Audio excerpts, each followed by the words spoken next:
No one shall make them afraid. They'll have security.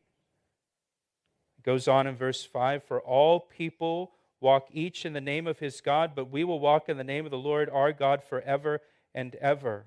Right? Again, the kingdom age, all the other gods are going to pass away. All the other gods are going to disappear in the kingdom age. There's going to be one God, Jesus Christ, that everyone will worship. Verse 6, in that day, says the Lord, I will assemble the lame. I will gather the outcasts. That's us. We're the lame and the outcasts, aren't we?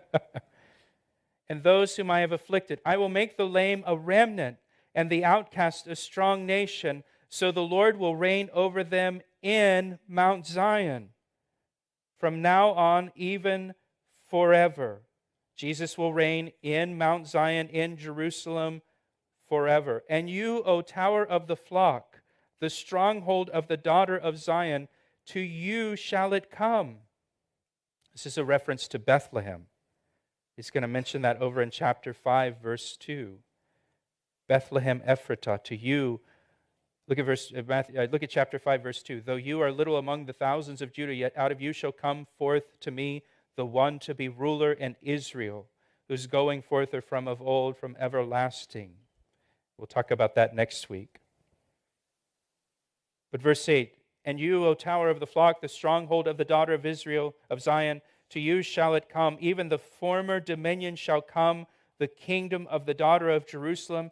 Now, why do you cry aloud? Is there no king in your midst? Has your counselor perished? For pangs have seized you like a woman in labor. In verse 9, Micah jumps back to the near future, to the present time for him, when the Babylonians will invade the land.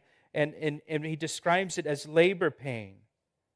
Verse 10, be in pain and labor to bring forth, O daughter of Zion, like a woman in birth pangs. For now you shall go forth from the city, from Jerusalem. You shall dwell in the field, and to Babylon you shall go. There you shall be delivered. There the Lord will redeem you from the hand of your enemies.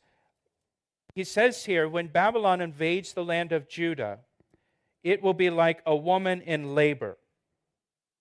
A woman in labor, in case you don't know, can't really do much of anything else except deal with the labor. They're just consumed with the labor. That's the only thing. Like, they're not going to build an addition on the back of the house while they're in labor. All they're doing is they're in labor. And when Babylon invades the land of Judah, fear will so grip the people like labor pains. And the people will be consumed with Babylon and what is happening in their nation. What is Babylon going to do? And that's all they're going to be consumed with. Again, just like the people of Ukraine right now, they're just consumed with the war. And that's all they're consumed with. That's how it's going to be in Israel.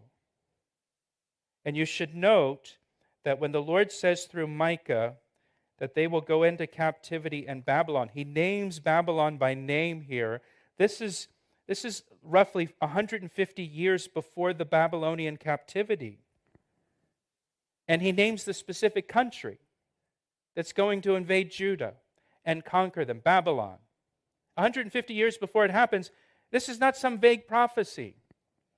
This is a very precise prophecy. It's not the kind of thing where you're like, I wonder what country he's talking about. It's Babylon.